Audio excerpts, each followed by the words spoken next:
Pour ne rien manquer, abonnez-vous maintenant. Sud Radio Berkov dans tous ses états, le fait du jour. Aujourd'hui, qu'est-ce qu'on entend? Voiture de Chine, voiture câline, voiture d'amour, je ne sais pas vraiment. À l'heure où effectivement à l'horizon 2035, la voiture thermique s'arrête et ça y est, le grand marché de l'électrique qui a déjà commencé, mais du tout électrique, qui va déferler effectivement pour nos champions domestiques, Dacia, Renault, Peugeot, Citroën, le Stellantis bien sûr, et puis les concurrents, les Audi, les BMW, les Mercedes, voilà, tout le monde s'y met. Mais, il y a quelqu'un aussi qui s'y est mis depuis quelque temps, depuis longtemps, c'est évidemment la Chine. Et dans ce marché qui s'ouvre, quel rôle va jouer notamment la Chine et dans ce tout électrique? Bonjour François-Xavier Pétry. Bonjour. Alors, vous avez reçu pour voitures électriques qui sont devenus fous. Vous nous aviez déjà montré aux éditions de l'Observatoire, je le rappelle, un très bon livre, et où vous montriez ce qui se passait, déjà ce que risque de se passer à l'horizon 2035. 2035, c'est demain. Mais alors, justement, est-ce que nos chers fabricants, nos grandes entreprises, qu'elles soient françaises ou allemandes, européennes, sont préparées face à... Allez, ce n'est plus le petit qui monte, hein, c'est le géant qui s'étend, la Chine. Écoutez, ils essayent de s'y préparer désespérément, mais le problème, c'est qu'on a fait sauter toutes les barrières. Donc voilà, c'est-à-dire qu'on avait une barrière technologique à l'entrée sur l'Europe qui était le moteur thermique, oui. Et en choisissant le moteur électrique, eh bien, en gros, on a, vous savez, levé les barrières de la SNCF là, et on ouvre le marché aux Chinois. Alors quand on dit on ouvre le marché aux Chinois, il faut prendre ça quand même très au sérieux.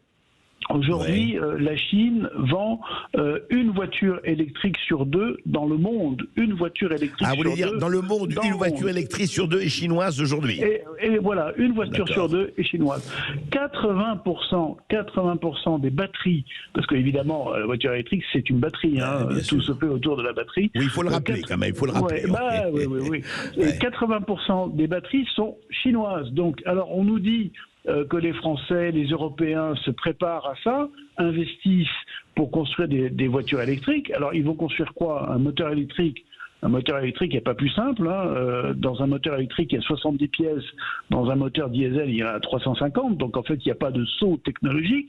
Ouais. En fait, ils vont installer ce qu'on appelle des fameuses gigafactories de batteries. Vous savez, ce sont des gigafactories, ça veut dire grande usine en français. Grande usine, oui. Des méga usines. Méga usines. Oui. Mais quand vous prenez, par exemple, l'exemple de Renault, qui veut construire une méga usine du côté de Douai, eh bien, il faut savoir que c'est avec un groupe chinois, Envision. C'est-à-dire qu'on n'a pas la technologie. Et si la technologie, on l'a, on est très en retard. La Chine, dans ces domaines-là, 10, 15 ans d'avance sur nous.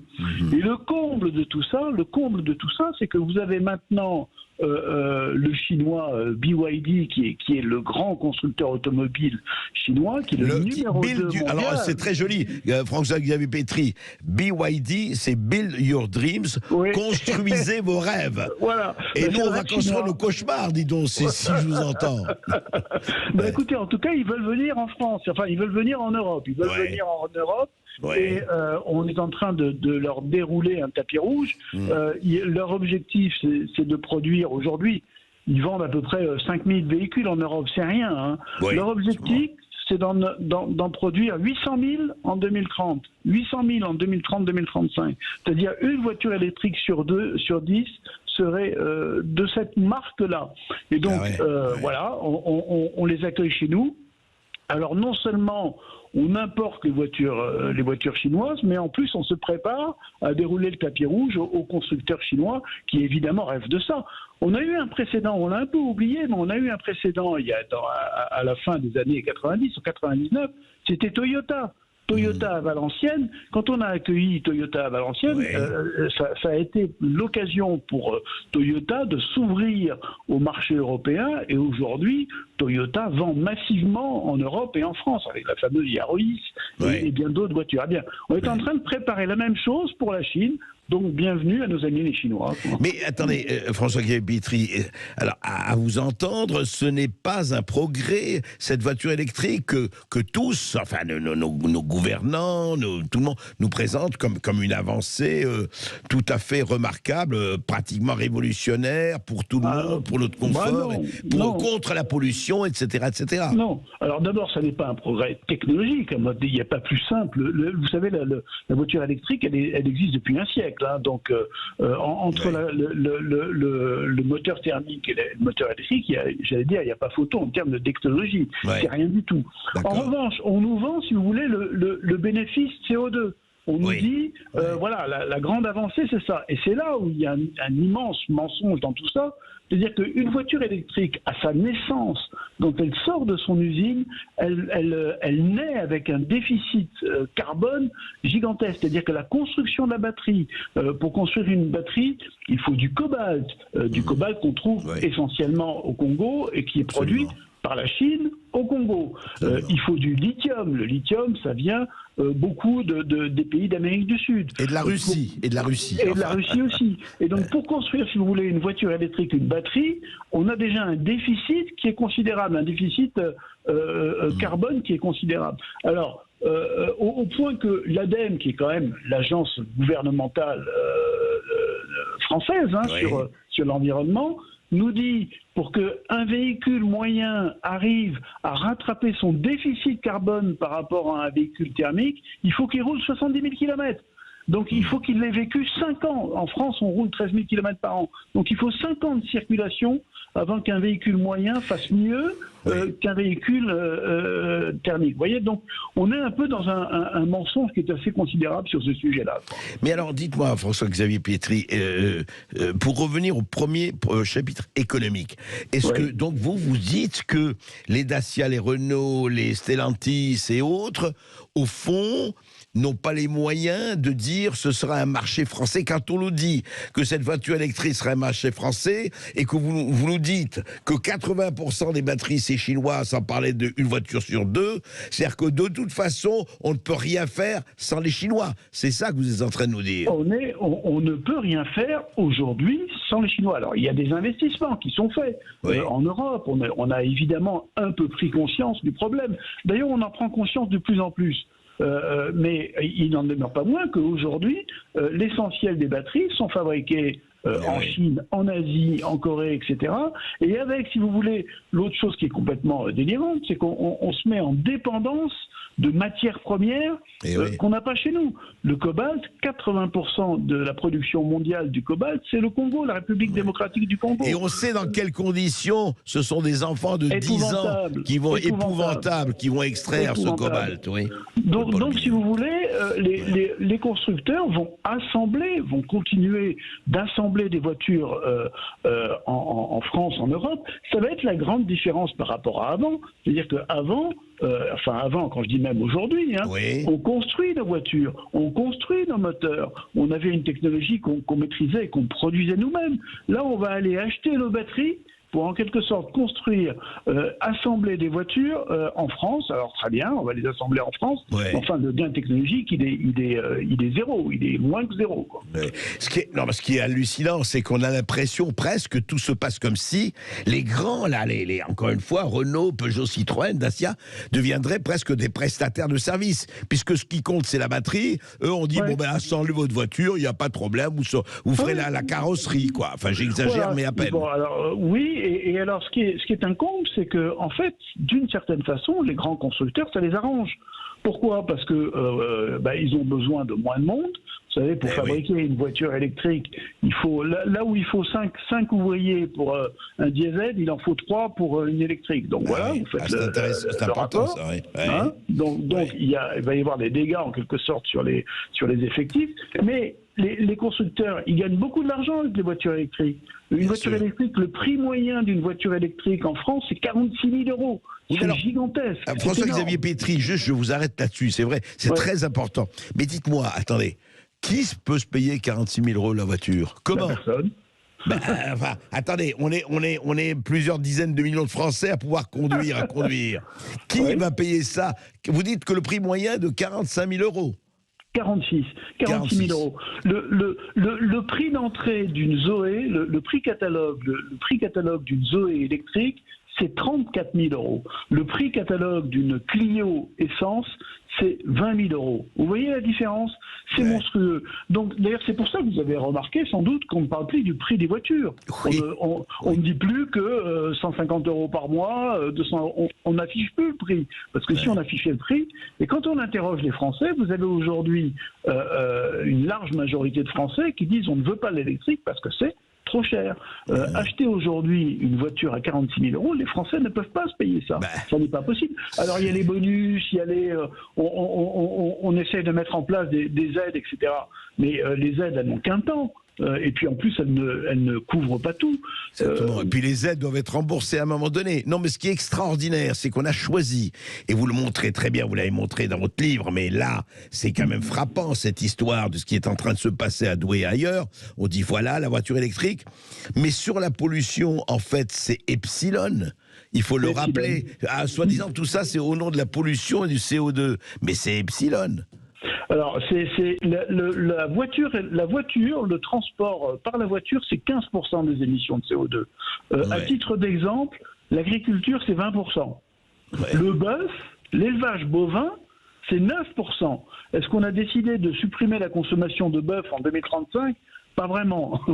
Enfin, je veux dire, les usines, etc. Donc, ce qui est frappant dans cette décision, c'est qu'on a choisi un mouton noir, la voiture, on tape dessus, on a désigné un coupable en quelque sorte, et ça nous évite de faire le travail qu'il faut être fait par ailleurs pour décarboner l'industrie, pour décarboner l'agriculture, etc. Il y a la construction, il y a plein de domaines. Mais d'autant plus, François-Xavier Petry, que la France est maillot jaune en matière de faibles émissions de CO2.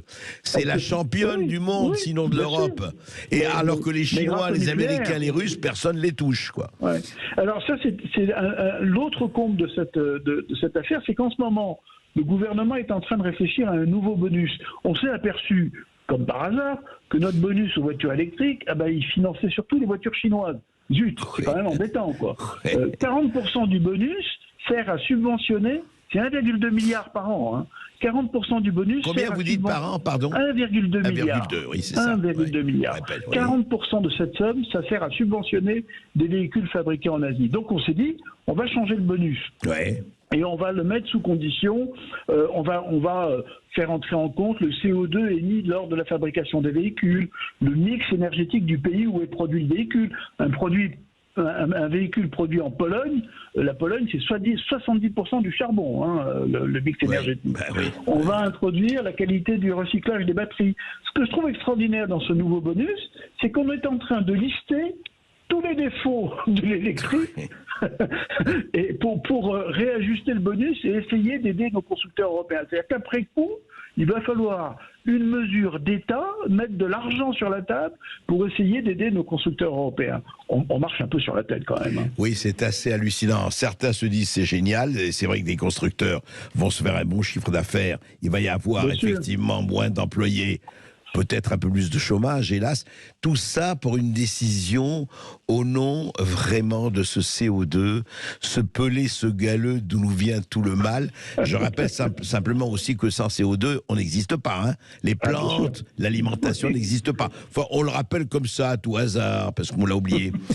François-Xavier Petry, merci de vos éclaircissements. Je rappelle votre livre, vraiment, auditeur Sud Radio, lisez-le, Voitures électriques qui sont devenus fous. Il est temps de retrouver un peu de sagesse. Sud Radio, André Berkoff. Berkoff, dans tous ses états, ça balance pas mal sur Sud Radio. Mais aujourd'hui, écoutez cela, c'est une femme qui parle et qui dit ceci. Je n'étais pas préparé à subir la violence d'un attentat terroriste, ni de surcroît à entendre le hurlement de ma mère m'annonçant que mon frère avait été décapité. Et ça, c'est Michael Paty, la sœur de Samuel Paty, cet enseignant qui, un certain jour d'octobre 2020, a été décapité par un jeune terroriste enrégimenté, fanatisé, manipulé.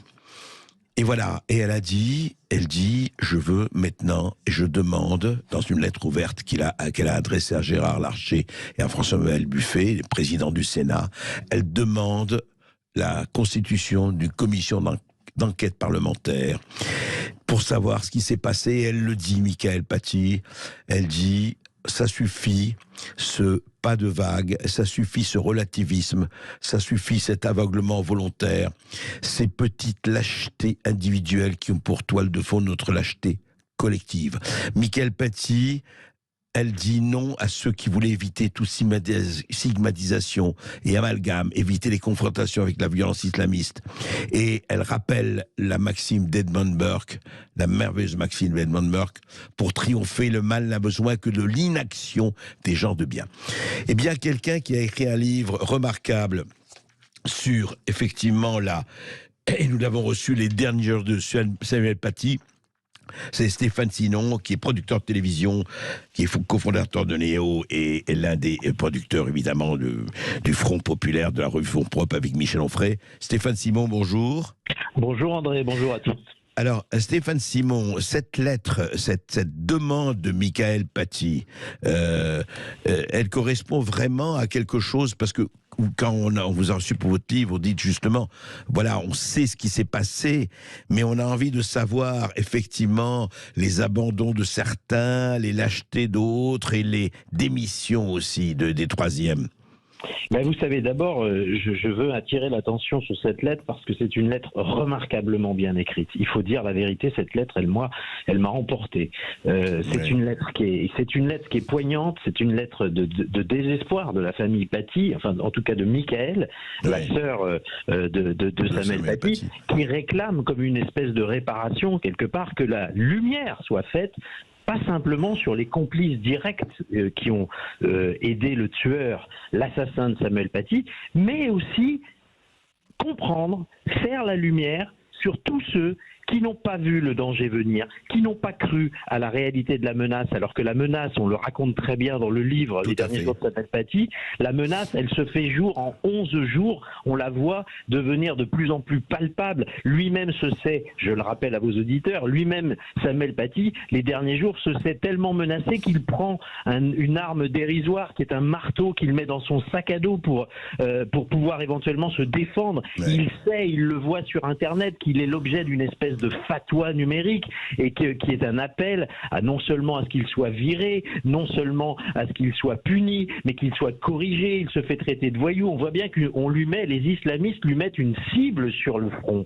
Et Mickaëlle Paty nous oblige à réfléchir à pourquoi l'État, à travers ses services, le renseignement, le ministère de l'Intérieur, pourquoi le ministère de l'Intérieur n'a pas réagi, n'a pas pris cette menace au sérieux, pourquoi l'Éducation nationale n'a pas été capable de protéger complètement le collège du Bois d'Aulne de Conflans-Sainte-Honorine. Ce sont des questions essentielles. Si on veut que cette mort ait servi à quelque chose, il va bien falloir qu'il y ait un examen de toutes les responsabilités. C'est aussi ce que l'on défend comme thèse dans notre livre. On dit il y a des erreurs qui ont été commises, des défaillances, il est temps d'en faire l'inventaire. Et c'est pour ça que Mickaëlle Paty, la sœur de Samuel Paty, demande à Gérard Larcher au Sénat d'ouvrir une commission d'enquête, enfin de créer une commission d'enquête sur tous ces manques.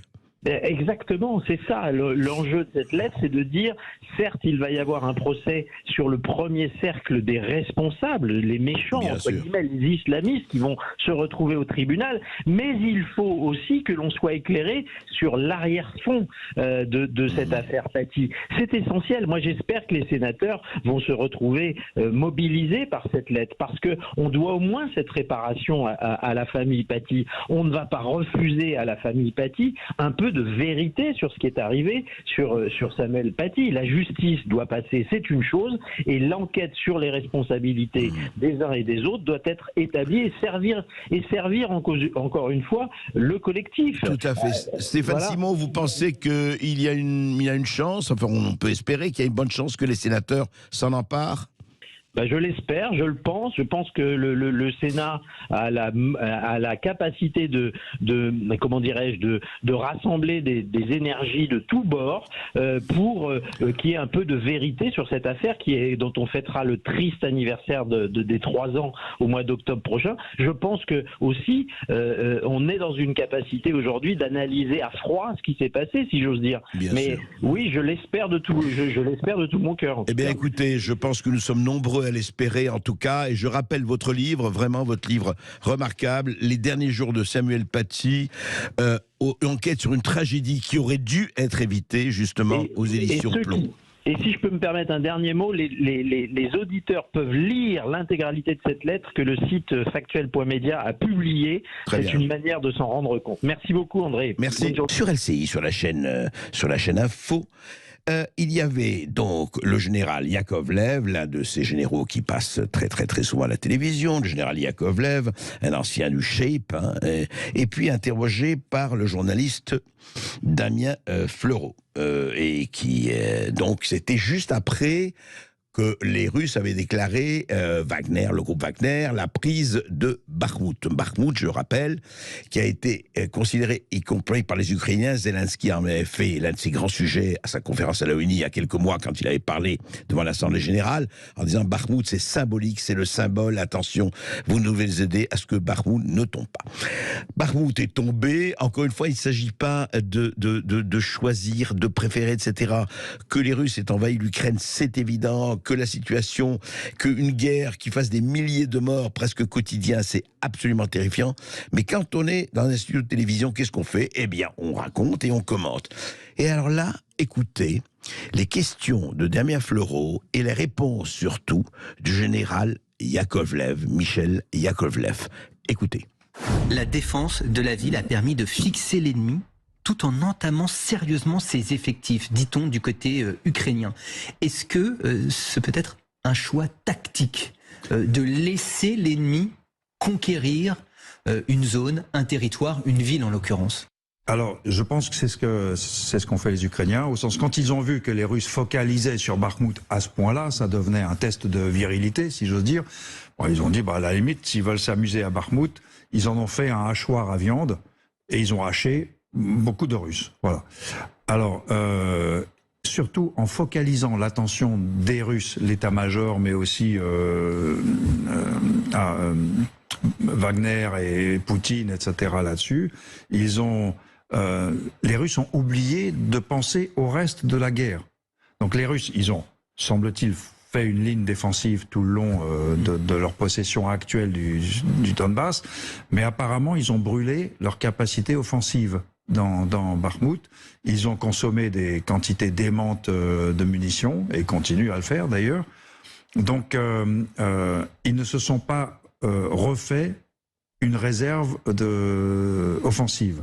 Le général Alexander Syrsky, commandant des forces terrestres ukrainiennes, estime, pour sa part, que les hommes de Wagner sont entrés dans Bakhmout comme des rats dans un piège à souris. Il y a cette idée d'un encerclement, peut-être par le Sud, par les forces ukrainiennes. C'est crédible? C'est crédible. Il faudra voir si ça se développe.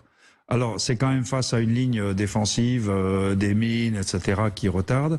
Mais si jamais les Ukrainiens réussissent à percer au nord et ou au sud de Bakhmout et à encercler la ville, vous imaginez la catastrophe que ça serait pour les Russes. Et symbolique, là, du coup, c'est comme Stalingrad, si vous voulez. Les Allemands ont failli s'emparer de Stalingrad, ils n'ont pas pu s'emparer. Il restait 3 petits bouts de tête de pont, quand la contre-offensive russe les a bouclés par l'arrière. Donc, dans une plus petite mesure, ça pourrait être le Stalingrad. En tout cas, c'est ce qu'agite symboliquement le général Syrsky. Je suis pas sûr que ce soit la réalité des choses, mais au moins, en agiter le spectre suffit à faire quelques cauchemars aux Russes. Vous avez entendu, j'ai choisi ce moment, c'est un moment chimiquement pur. Bakhmout est tombé, mais en fait, Bakhmout est une défaite cuisante des Russes. Voilà ce qu'on entend. Alors, effectivement, je ne suis pas sûr que c'est la réalité, mais vous savez, quelquefois, le symbole, on peut... Voilà, et le symbole, c'est plus important, et on peut penser... Alors, on va pas analyser ça, il faudrait des heures, mais enfin, c'est extraordinaire, quoi, je veux dire. Ils sont faits comme des rats. C'est Stalingrad où effectivement les Russes jouent le rôle des Allemands et les Ukrainiens le rôle des Russes par rapport à ça. Hachoir à viande, il y a que les Russes qui ont été hachés, pas du tout les Ukrainiens. On refuse de dire oui, c'est encerclé. En fait, ils ont fait ça, ils se sont retirés, ils vont les prendre par le nord ou le sud. Attendez, est-ce que l'information peut devenir aussi fabuleusement de la fiction? Vous avez entendu ces mots d'un général. C'est pour moi vraiment un très grand exemple de ce que peut devenir une feuille de température quand on la déchire en mille. Sud Radio Berkov dans tous ses états. Flotte, petit drapeau, flotte bien haut, image de la France. Ah oui, flotte, petit drapeau, flotte bien haut, oui, 14-18. Mais dans la France de 2023, je vais vous dire ce qui s'est passé il y a exactement 10 jours. Le 13 mai à 2023, il y avait la marche de la fierté française organisée par quelques généraux, quelques ex-généraux, et puis un certain nombre de civils, un certain nombre de gens. C'était place d'Enfer Rochereau à Paris. Et il y a une dame qui est avec un drapeau français et qui se balade, et elle est accostée par un CRS. Et écoutez bien ce qui se dit. Madame, le drapeau, cachez-le. C'est mon drapeau français. Oui, je sais, mais il faut le cacher. Merci. Madame, c'est un drapeau, faut le cacher. Mais enfin, c'est un drapeau français, eh ben faut le cacher. Merci, dit le CRS à cette dame. Et nous allons en parler vraiment du défi d'être français avec Michel Auboin. Ça s'est passé le 13 mai, Michel Auboin. Voilà, caché, attendez, en France, à Paris, en 2023, cachez-moi ce drapeau, c'est pas le moment. Les bras, je dois dire, m'en tombent.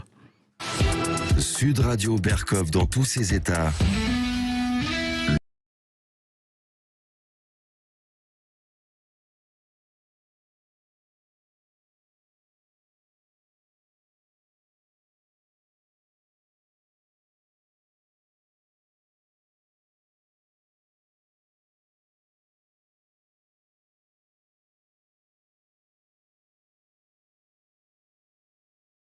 De 2009 à 2013, c'est bien ça. Et vous parlez justement vous étiez au ministère des Affaires sociales, aujourd'hui c'est le ministère de l'Intérieur, hein. Et vous écrivez ce livre que je recommande vraiment, Le défi d'être français.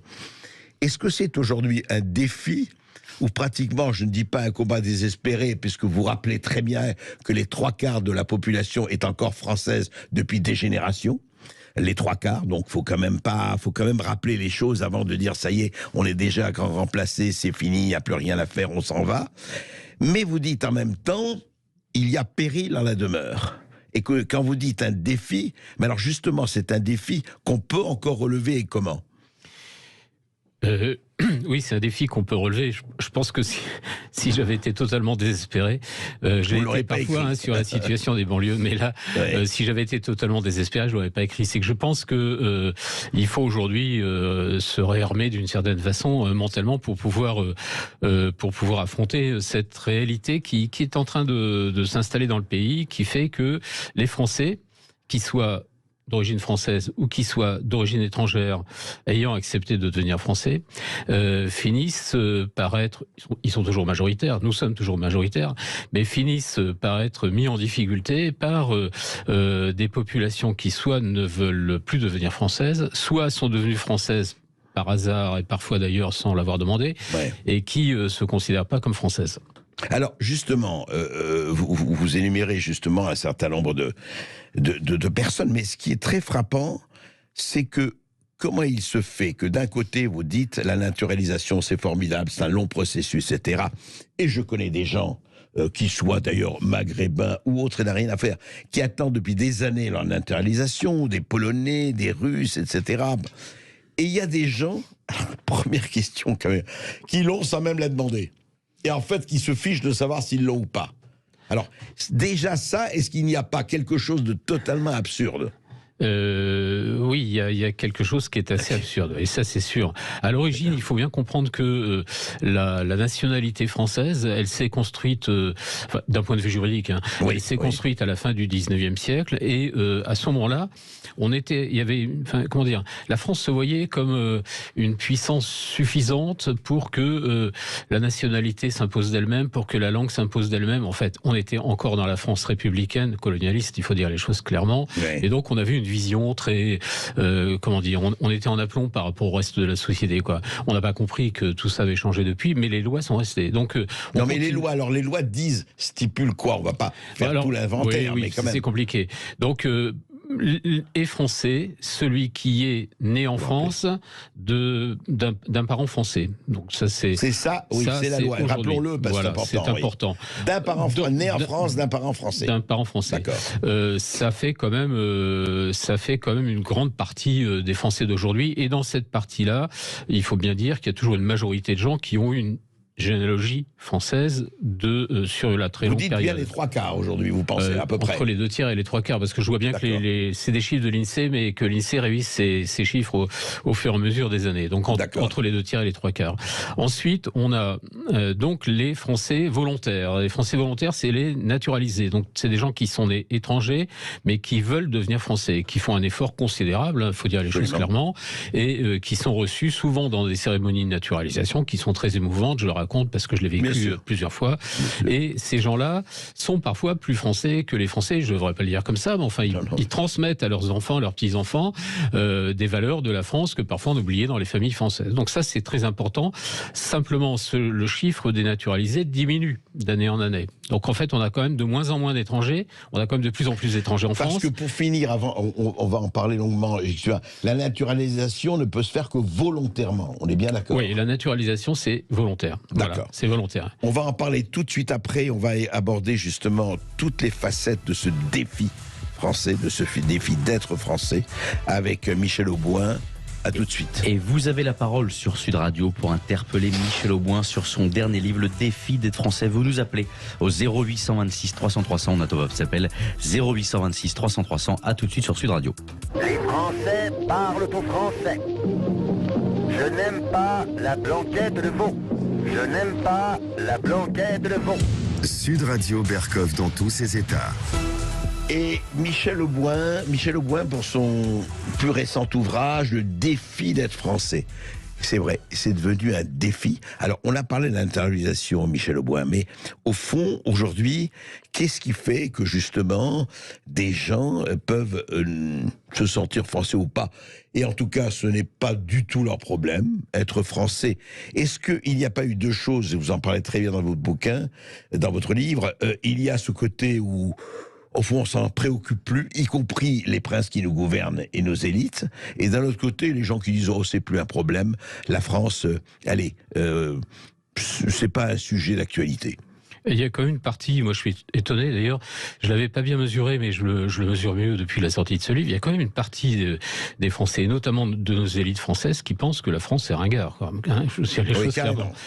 Qui pensent que les frontières, c'est une. Alors ça a un peu changé depuis l'histoire de l'Ukraine, parce qu'on se dit tiens, c'est étrange. Il existe encore des frontières, on était obligé de se battre pour les défendre, mais quand même, bon, les frontières étaient tombées, le libéralisme international, disons, provoque ou assure le bonheur de l'homme, et ça suffit. Et puis, après tout, la France est européenne, elle a quand même confié une grande partie de ses décisions à l'Europe, et elle vit bien comme ça, quoi. Donc, moi, je pense, et dans les plurinationalistes, c'est-à-dire, je vois quand même une partie des gens que je rencontre, qui pour certains appartiennent à l'élite politique ou administrative, des gens qui revendiquent une deuxième nationalité, qui vont sinon chercher une troisième. Alors sinon une troisième. Quand j'étais directeur, j'en ai même vu quelqu'un qui, du fin fond de l'Afrique, téléphonait pour avoir une cinquième nationalité. Donc on peut tout revendiquer, mais quand même cette idée que être français uniquement français, c'était devenu quelque chose de désuet, quoi. Et vous dites que ça s'est répandu dans la classe dite dirigeante. Bah, je pense, alors je peux pas le dire tout à fait comme ça, et puis je peux pas généraliser, mais on l'a quand même. C'était quand même un peu perceptible.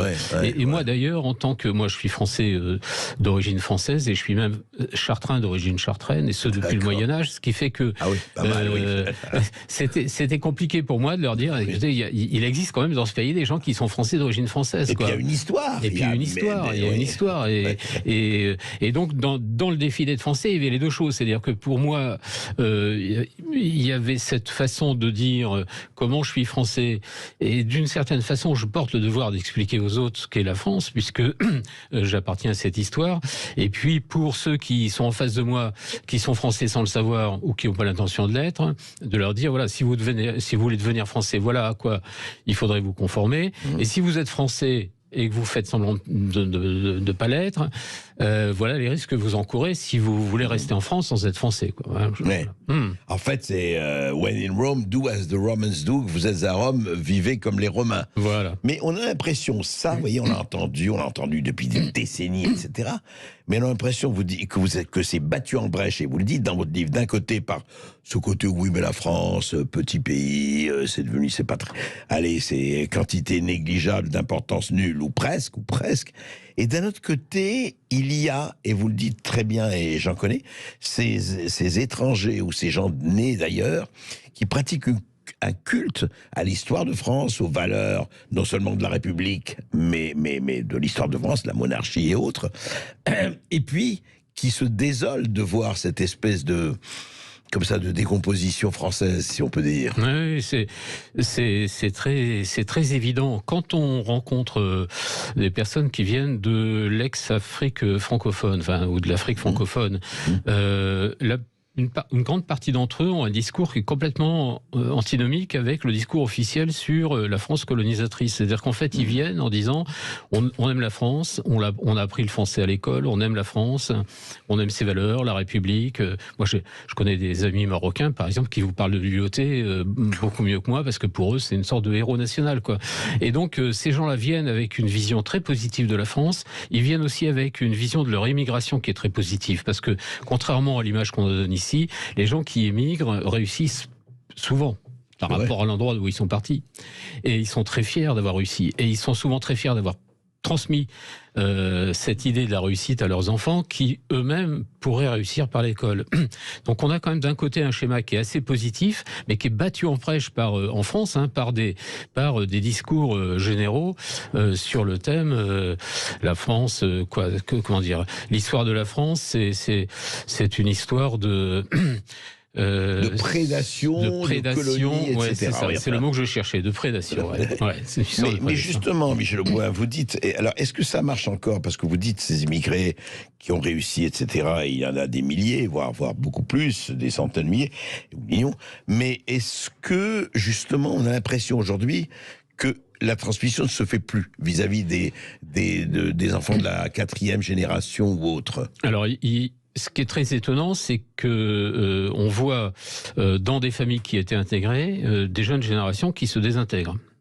C'est ça. C'est-à-dire qu'on voit, on voit très bien, dans les familles maghrébines en particulier, on voit très bien des parents qui se pensaient totalement intégrés et qui se retrouvent face à des enfants qui, eux, ne s'estiment pas français. Ce qui est d'ailleurs assez étonnant, parce qu'à chaque fois que je rencontre des collégiens ou des lycéens qui me disent « moi je suis marocain, je suis algérien, je suis malien », et qui sont pourtant tous français. Qui ont tous leur carte d'identité. Et qui ont tous leur carte d'identité. Et je leur dis, mais vous retournez dans votre pays parfois, et vous êtes perçus comment là-bas? Parce que quand vous allez au Maroc, vous qui n'y êtes pas né et qui y allez une fois tous les 2 ans, on vous prend quand même pour des Français, non? Alors à ce moment-là, ils sont très gênés, parce qu'effectivement, on les prend pour des Français. Enfin, quand vous allez au Maroc, les immigrés sont considérés comme des étrangers. Donc, c'est vrai, mais c'est au cœur de votre livre, Michel Auboin. Qu'est-ce qui fait? Et c'est vraiment, c'est pas facile, sinon on le saurait, mais ça se saurait. Et puis il y a des réponses sûrement très plus complexes et surtout diverses. Mais qu'est-ce qui fait que quelqu'un qui vit en France, qui a la nationalité française, il peut se dire, moi, après tout, lui, moi je m'en fous d'être français ou pas. Mais le problème est là, c'est qu'il dit, je suis pas français, je suis africain. Qu'est-ce qui fait qu'il revendique sa nationalité, son origine, beaucoup plus que sa nationalité. On va en parler. Oui, on va en parler juste après cette petite pause, mais je voudrais qu'on s'attarde un peu là-dessus parce que ça fait partie du défi d'être français, fondamental. Et vous avez la parole sur Sud Radio pour interpeller Michel Auboin sur son livre Le défi d'être français. Vous nous appelez au 0826 300 300. À tout de suite sur Sud Radio. Sud Radio. Les Français parlent au français. Les carottes sont cuites. Les carottes sont cuites. Sud Radio Berkov dans tous ses états. Et comment les Français parlent au français aujourd'hui alors qu'il y a un défi d'être français? C'est ce que raconte très bien Michel Auboin dans son livre paru aux Presses de la Cité. Et qu'il y a aussi un déni. On parlait, vous savez, juste avant, je vous ai posé la question, comment ça se fait que ces gens, ces jeunes, etc., qui ont la carte d'identité, ils disent, mais je suis marocain. D'un côté, et d'un autre côté, comment il se fait qu'un CRS, en tout cas un policier, on a passé ça un peu plus tôt dans l'émission, dit à cette dame qui s'avance avec un drapeau français à Paris, je rappelle, place d'Enfer Auchan en 2023, cachez-le, madame, cachez-le. Ouais, moi je suis assez sidéré. Je trouve ça assez terrifiant qu'un officier de police puisse demander à ce qu'on cache le drapeau français, qu'il aurait dû avoir l'habitude de saluer par ailleurs. Donc tout ça est quand même très, très étonnant. Alors sur le déni, moi je le constate beaucoup, je le constate régulièrement quand je fréquente des classes de collège ou de lycée, et ça m'est arrivé il n'y a pas très longtemps encore, devant une classe de seconde, ils étaient une trentaine à peu près, et comme je parlais de la nationalité, j'aurais posé la question. Faites beaucoup de tours de conférences dans les lycées.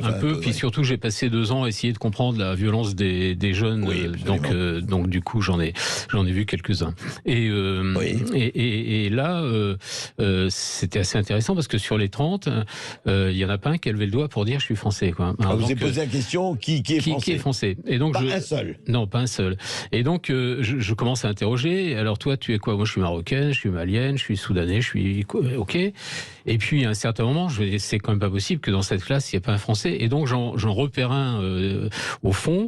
Je lui dis, toi, t'es pas français? Il me dit non, je suis italien. Je lui dis, c'est ton père qui est italien? Il me dit non, c'est le père de mon grand-père. C'est le père de mon grand-père. Et donc, je suis italien, parce que je peux pas dire que je suis français, évidemment. Donc, en fait, ils sont tous français. C'est-à-dire, il avait presque honte de dire qu'il était français. Je pense qu'il avait totalement honte d'être français. Totalement honte d'être français. Et cet esprit. Et c'était des élèves très, très sages. On n'était pas du tout en banlieue. Je veux dire, on n'était pas. Voilà. C'était pas des délinquants. Souvent, quand je vais en banlieue, ils savent pas du tout de quelle nationalité ils sont. Donc, c'est encore pire. Mais là, eux, ils savaient. Et ils le revendiquaient. Donc, oui, il y a un déni d'être français. Alors, si on creuse un peu, on voit bien que la France n'est plus enseignée, parce qu'on a quand même arrêté d'enseigner l'histoire de la France. Plusieurs professeurs nous l'ont dit, oui. Ouais, on n'enseigne plus l'histoire de France, quoi. Non. Quand on lit les programmes scolaires, évidemment, il y a des touches d'histoire de France dans l'histoire, mais enfin, je veux dire, on n'enseigne pas l'histoire de la France en tant qu'objet. On ne dit pas la France s'est constituée sous Philippe Auguste, elle a connu des rois, etc. On le dit plus, ça. On n'enseigne plus la géographie de la France non plus. Donc on n'enseigne plus les rivières, les montagnes, l'outre-mer, etc. Donc c'est vrai qu'il y a une méconnaissance assez grande de ce qu'est la France. On n'enseigne plus vraiment la littérature française non plus comme un objet à part, parce que ça, pour le coup, s'il y a bien quelque chose qui distingue la France de tout le reste des nations européennes, c'est quand même bien la littérature. Donc on le dit pas. Et globalement, donc on est dans un monde très incertain, très fluctuant, dans lequel la France est un objet un peu étrange, quoi. Et je pense. Alors sur les jeunes qui deviennent français sans l'avoir voulu, parce que en fait c'est ça un peu la question. Donc devient français. Une fille ou un garçon qui est né en France et qui a fait 5 années de scolarité en France. C'était la grande loi de naturalisation qui était liée à aux lois de Jules Ferry, c'est-à-dire dès lors que vous faites votre école en France, vous devenez français par principe. Bon. Même si vous n'êtes pas né en France. Même si vous n'êtes pas né en France. Voilà. Donc c'est une loi extrêmement ouverte, dynamique, mais qui repose sur le fait que l'éducation nationale enseigne la France. Voilà. Oui. Et c'est quand même ça qui a disparu. À l'époque, il y avait l'enseignement, la vis le disait, connaître l'histoire de France pour l'aimer, etc. Tout ça a disparu. Donc, mais il reste cette disposition. Alors cette disposition, en plus, au fil des années, elle est devenue de plus en plus libérale. Et aujourd'hui, on peut demander la nationalité française dès l'âge de 13 ans. Ça sert à rien, les parents la demandent pas, c'est les parents qui la demandent auprès du tribunal. Mais par contre, ça sert quand ils veulent passer le bac, parce que lorsqu'on passe son bac, il faut avoir des papiers d'identité. Alors c'est quand même plus facile d'avoir des papiers d'identité français quand on est français que des papiers d'identité du Congolais. Donc en fait, la veille du bac, ils vont au tribunal et les parents demandent pour eux leur nationalité française auquel ils ont droit. Et donc ils ont des papiers français, mais ça n'a aucun intérêt pour eux parce que personne ne leur dit nulle part qu'ils sont devenus français, donc ils ont franchi une frontière. Et que c'est intéressant, peut-être ce serait pas mal. Et que ça serait intéressant, ouais. Et un autre facteur, Michel Auboin, dont vous parlez beaucoup, la langue française. Ouais.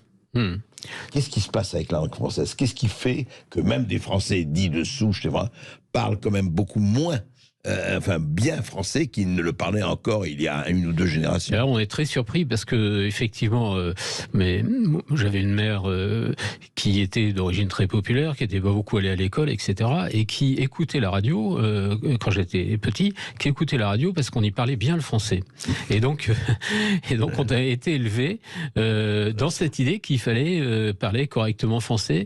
Et je pense que c'était l'une des valeurs de la France. Alors on a le français oral qui s'est beaucoup dégradé, il nous reste le français écrit, mais malheureusement le niveau de lecture moyen diminue aussi, donc l'accès à la lecture devient plus médiocre qu'auparavant. Et en plus, on a apporté, parce qu'on faisait tout pour maintenir sauvegarder la langue française, on a apporté ce cadeau du ciel qui est l'écriture inclusive. Oui, en tout cas, alors, on l'écrit. J'ai l'impression que ça va pas passer quand même, heureusement.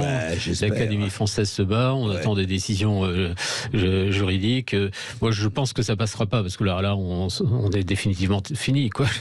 Parce que la langue française, le français, il faut pas l'oublier. Je l'ai rappelé l'autre jour à quelques-uns de vos confrères qui m'ont regardé avec des grands yeux, mais le français, c'est à l'origine du latin parlé par des Gaulois. C'est ça l'origine du français. Alors évidemment, ça s'est transformé petit à petit en roman, pré-roman, etc. Et à la fin, c'est devenu du français sous François Ier. Mais c'est quand même ça, à la base. Donc, c'est quand même une langue très ancienne. C'est une langue qui a 2000 ans, quoi. Donc, et c'est pas moi qui le dis, c'est François Schwing, mais c'est quand même la seule grande langue du monde qui est capable de rentrer dans des, dans des strates d'abstraction qui permettent de penser un peu plus loin que d'autres langues. Voilà.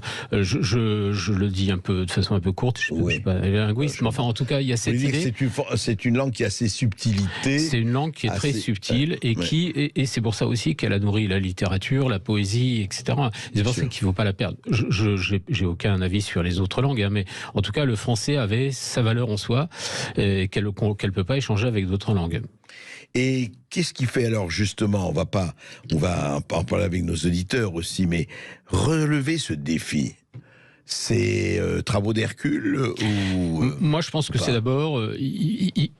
il faut, en fait, si on écrit, enfin vous et moi d'ailleurs, si on écrit, c'est pour que d'autres prennent conscience de ceux auxquels on croit ou auxquels on a fini par aboutir. Parce que ce livre est le fruit d'une réflexion de plusieurs, j'ose pas dire dizaines d'années, mais c'est une très longue réflexion. J'ai mis très longtemps à comprendre où était le nœud du problème, quoi.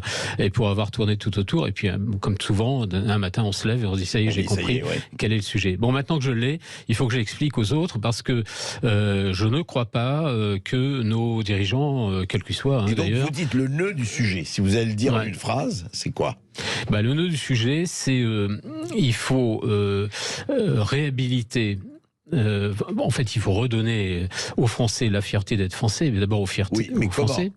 Et donc réhabiliter, réinterroger leur histoire, réhabiliter. Il ne faut pas refaire l'histoire de la vie, c'est l'histoire républicaine qu'on nous a enseignée, qui est complètement dépassée, mais il faut réécrire cette histoire, parce que aujourd'hui les historiens sont prêts. Moi, j'en connais beaucoup qui sont tout prêts à la rédiger. Donc, il faut réécrire cette histoire. Il faut redonner du sens à ce qui est la langue française, la littérature française, etc. Ce qui fait le fondement de notre culture.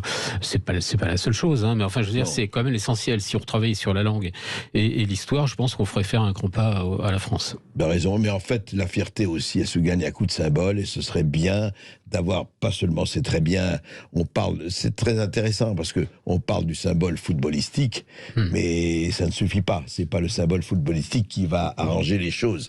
C'est, encore une fois, la culture, l'éducation. Ouais, c'est évident, c'est l'éducation. C'est ça qui est au cœur du problème, et je crois que ce serait bien voilà, je crois que nous avons déjà un auditeur. Oui, nous avons Emmanuel de Pessac. Bonjour Emmanuel. Bonjour Emmanuel. Bonjour André, bonjour à vous tous, bonjour à votre invité. Merci de mettre le doigt justement sur plein de choses, parce que finalement vous avez résumé 3/4 de mon intervention, donc bon. Alors, mais il reste le quart, allez-y voilà, Emmanuel. Il reste le quart. En fait, le quart pour moi, c'est aussi quel est le projet que les dirigeants qui sont censés être en charge de la France nous donnent. Parce que s'il n'y a pas de projet, quand on dit qu'il n'y a pas de budget, il n'y a pas de projet. Bon, le budget, on est déjà dans... Je vais pas dire le mot, mais c'est déjà compliqué. Emmanuel, quoi qu'il en coûte, quoi qu'il en coûte. C'est ça, mais quoi qu'il en coûte, toujours pour les mêmes.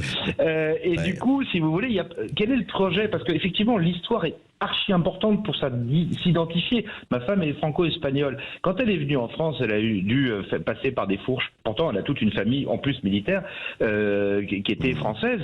Elle a dû effectivement montrer un petit peu patte blanche pour avoir sa nationalité française. Et moi, je trouve que dans ces cas-là, il faut au moins parler la langue, connaître l'histoire, etc., ce qui est plus du tout enseigné. Mais quel est le projet? C'est les 3% de Bruxelles? C'est le CO2?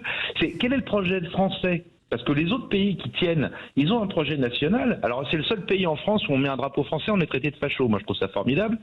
Et moi je trouve qu'il manque simplement par complaisance et puis aussi par volonté de faire disparaître la France, parce que c'est un peu le caillou dans la chaussure du mondialisme, de donner un projet, de dire ce qu'était la France et où elle veut en venir. Et aujourd'hui on n'en a aucun. Alors évidemment, identifier des jeunes qui viennent de partout, ou même des jeunes de banlieue avec qui je discute, je viens de Nanterre, j'habite du côté de Bordeaux et je discute aussi avec des jeunes de cité, la France pour eux c'est là où ils sont nés, quoi. Et ça n'a pas de sens plus que ça. Alors évidemment, si l'éducation nationale s'en mêle pas et qu'il n'y a pas un dirigeant ou des dirigeants qui nous donnent une vision, l'outre-mer, la puissance française, on est quand même le plus premier ou deuxième domaine maritime mondial. Tout ça, on l'a effacé. On a effacé France Eau, on a effacé toute la visibilité de ce que pouvaient les jeunes s'identifier à un pays qui est loin d'être un timbre-poste sur le monde. Voilà. Écoutez, merci pour m'avoir laissé parler et puis non mais Emmanuel, bon vous posez une vraie... Alors le projet, Michel Auboin, je sais que bien que vous n'êtes pas au pouvoir, mais quand même le projet, vous êtes citoyen français comme nous tous ici.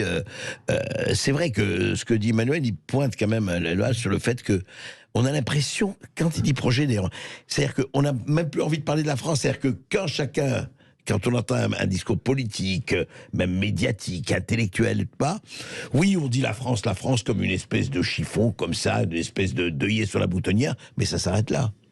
Oui, c'est vrai, mais ce qu'il faut, moi j'apprécie beaucoup, je suis totalement d'accord avec ce qui vient d'être dit par Emmanuel, mais ce qu'il faut bien comprendre, c'est que la France, c'est aussi le peuple français, quoi, qu'on oublie toujours dans cette affaire, parce que toute en histoire est celle-ci, on a une élite, on a souvent eu une élite internationale à la tête de la France, quand même.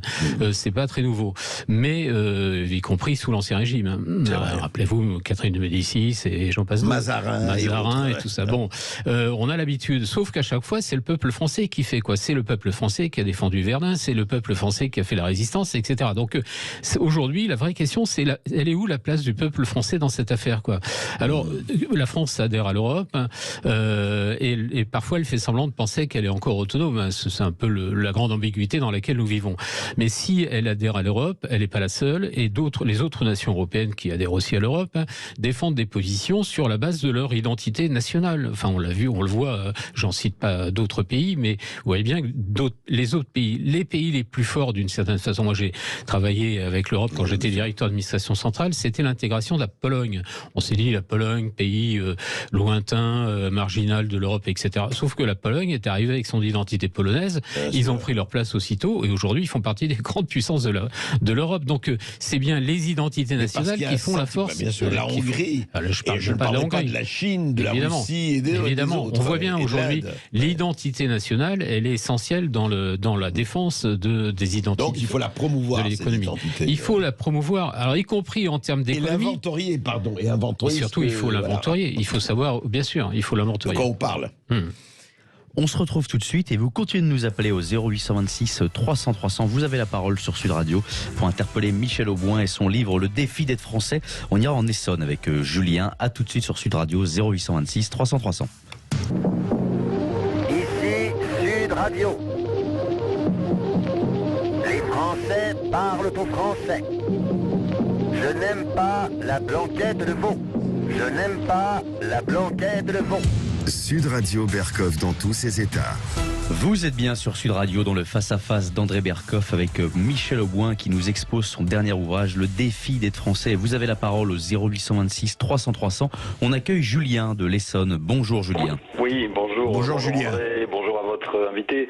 Mais sujet qui fait réagir effectivement parce que en vous entendant, je suis obligé de penser à notre délitement, à notre dilution. En fait, on a vraiment l'impression que la France est en dilution du fait de notre appartenance à l'Union européenne et plus généralement même à la mondialisation. Moi, je me souviens quand Chirac, vous vous souvenez André, disait cette Europe passoire, cette Europe mollusque. Ouais. Aujourd'hui, en fait, on nous impose vraiment au forceps, un peu comme la réforme des retraites, l'Union européenne, malgré le nom de 2005, il faut toujours le rappeler. Et on comprend qu'en fait, quand à l'époque un certain Jean-Marie Le Pen, qu'on l'aime ou qu'on l'aime pas, c'est pas le problème, disait que nous étions en train de devenir la province France, faut avouer effectivement que c'est le cas. Et on a en face de ça un Macron qui est obsédé par l'Union européenne. Et moi, ce qui me frappe en fait, c'est de voir, je vais très souvent à l'étranger, c'est de voir le drapeau européen dans beaucoup de pays, en Amérique latine, au Moyen-Orient, etc. Et même pas très loin de chez nous, en Suisse,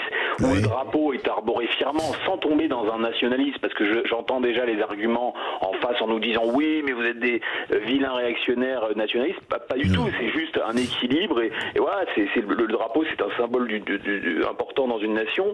On n'entend plus parler de nation, on n'entend que parler de blocs, de continents, et je pense que c'est effectivement dangereux. Mais moi, je voudrais juste terminer là-dessus. Et pour conclure, c'est que la cancel culture, bien sûr, elle participe à effacer notre histoire et donc tout ce qui fait nation, et surtout également le fait qu'on soit dans Schengen. Moi, ça me fait quand même bien rire parce que tous les opposants politiques, que ce soit Madame Le Pen ou Monsieur Zemmour, en fait, ne peuvent pas contrôler et réguler. Il ne s'agit pas de mettre à zéro une immigration, mais de la réguler. Mais c'est les contrôles, ce sont les contrôles. Et oui, mais le contrôle, tant qu'on est là-dedans, on ne peut pas maîtriser des flux pour qu'ils soient équilibrés. Et c'est aujourd'hui tout le problème. Je pense pour faire nation, il faut un équilibre. Ça ne veut pas dire zéro, mais ça veut dire faire un équilibre. Aujourd'hui, avec l'offre politique actuelle, c'est impossible, malheureusement. Qu'est-ce que vous en pensez, cher Oui, non, mais la question de l'immigration, elle est effectivement au cœur du sujet, parce que on a une sorte de, vous avez raison de parler d'équilibre, on a une sorte de rapport de force, c'est-à-dire que notre capacité, moi je pense, parce qu'il y a beaucoup de sujets sur l'immigration actuellement, moi je pense que la question, c'est pas la question de l'immigration, c'est la question de l'intégration, c'est-à-dire quelle est notre capacité à intégrer, jusqu'où on peut aller. C'est assez facile à démontrer. Il nous reste, quel est notre déficit en matière de logement, d'emploi, de santé, etc. Et on voit très bien que on est incapable d'intégrer ceux qui veulent venir par centaines de milliers. Donc c'est cette question-là qui est posée. Après, la place de la France dans l'Europe, c'est à la France de se la faire aussi. C'est-à-dire que, moi je suis un peu sévère parce que j'ai un peu participé à des travaux à l'époque où j'étais directeur de l'intégration, mais la France, c'est pas la mieux placée pour défendre sa position en Europe. Il faudra un jour s'expliquer pourquoi et comment, mais on voit très bien. Une émission là-dessus, ce qui est vaste, sans doute, incroyable. Et alors qu'on était quand même dans les nations fondatrices de l'Europe, et on comprend pas bien quand on est dans les instances pourquoi on est aussi mal représenté et aussi mal défendu.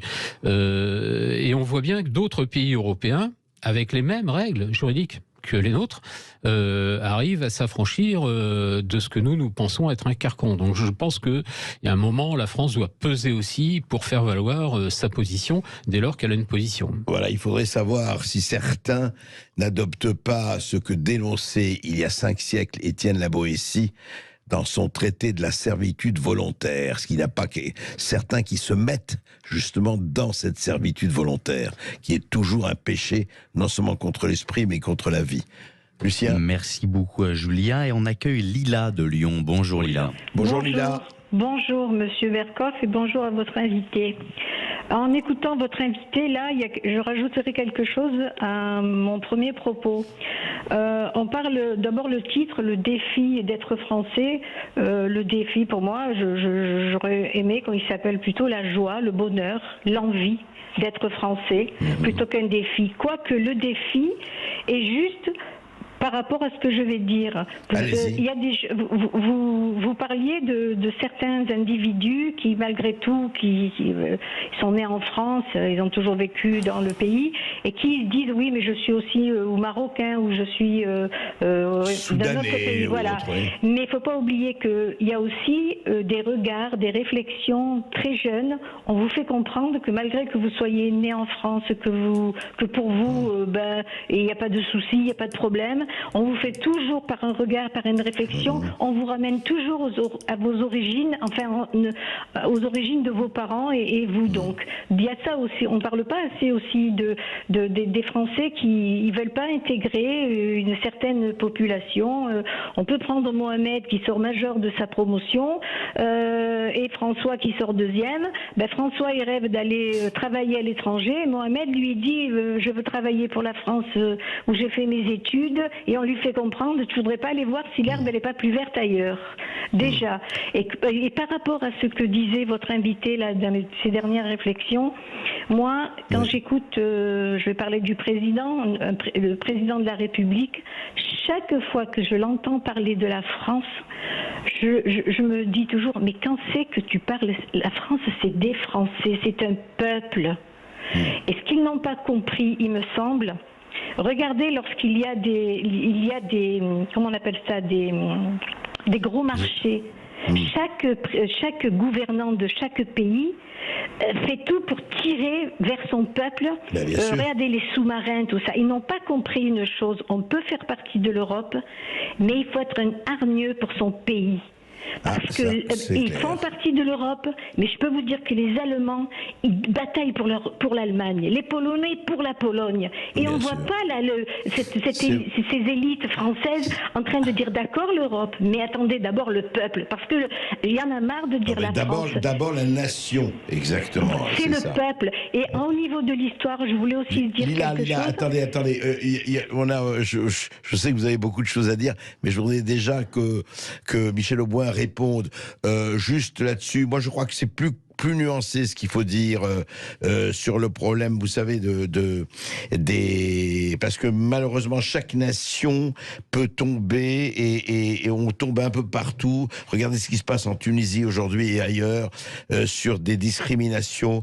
Je pense qu'en France on se bat beaucoup, en tout cas, contre là-dessus, même s'il y a des gens qui ne le sont pas. Mais je voudrais laisser la parole à Michel Auboin. Oui, c'est vrai, vous avez raison, parce que le modèle français est quand même un modèle d'intégration, contrairement au modèle anglo-saxon par exemple. C'est-à-dire que les pays anglo-saxons peuvent recevoir beaucoup plus de monde. C'est pas très grave pour eux, parce qu'en fait, les personnes qui arrivent forment des communautés qui ont parfois des représentations politiques, mais qui n'accèdent pas au pouvoir central. La France n'est pas bâtie sur ce modèle-là. Elle est bâtie sur l'égalité de chacun des habitants de ce pays. Et c'est beaucoup plus compliqué. C'est totalement antinomique avec les communautés. Donc en fait, c'est pour ça qu'on est aujourd'hui en difficulté, de façon particulière par rapport à d'autres pays. Sauf une chose, Michel Auboin, et là, Lila a tout à fait raison, c'est que quand elle dit qu'il faut être hargneux pour se battre pour son peuple et pour ses intérêts, les intérêts du peuple et de la nation, et là on a l'impression, et c'est pas seulement le gouvernement actuel, que c'est pas le cas depuis très très longtemps. C'est clair qu'il faut, pour se battre, c'est comme pour faire la guerre, quoi. C'est-à-dire qu'il faut croire à la nation. Voilà, il faut croire au drapeau. On se bat pour le drapeau. Et vous avez raison de dire que c'est bien le peuple français qui est visé dans cette affaire. C'est lui dont on parle aujourd'hui. C'est lui. Moi, je suis très content que vous ayez employé un mot qui est joie. La joie d'être français, parce qu'en fait, c'est ça que j'ai essayé de passer aussi dans ce livre, c'est-à-dire quand même, quoi. Enfin, quel pays merveilleux qu'est le nôtre. Et puis, juste la dernière chose, et j'aime bien votre accent, parce que un autre propos du livre, c'est de dire que nous, les Français, nous sommes d'abord des provinciaux. On a presque tous une histoire provinciale, un ancrage dans un terroir. Et conserver cette diversité des terroirs, c'est aussi très important. C'est fondamental, effectivement. Et je sais que beaucoup de Sud Radio partagent cela. À très vite et merci. Merci beaucoup, chers auditeurs, d'être toujours aussi nombreux à nous écouter. Et merci à Michel Auboin, ancien préfet, qui nous expose son dernier ouvrage, Le défi d'être français, aux éditions Presse de la Cité. Et je dirais bon anniversaire à notre réalisateur Thibaut Sadler. Un joyeux anniversaire à Thibaut. Tout de suite, l'émission de Brigitte Lahaye. À tout de suite sur Sud Radio.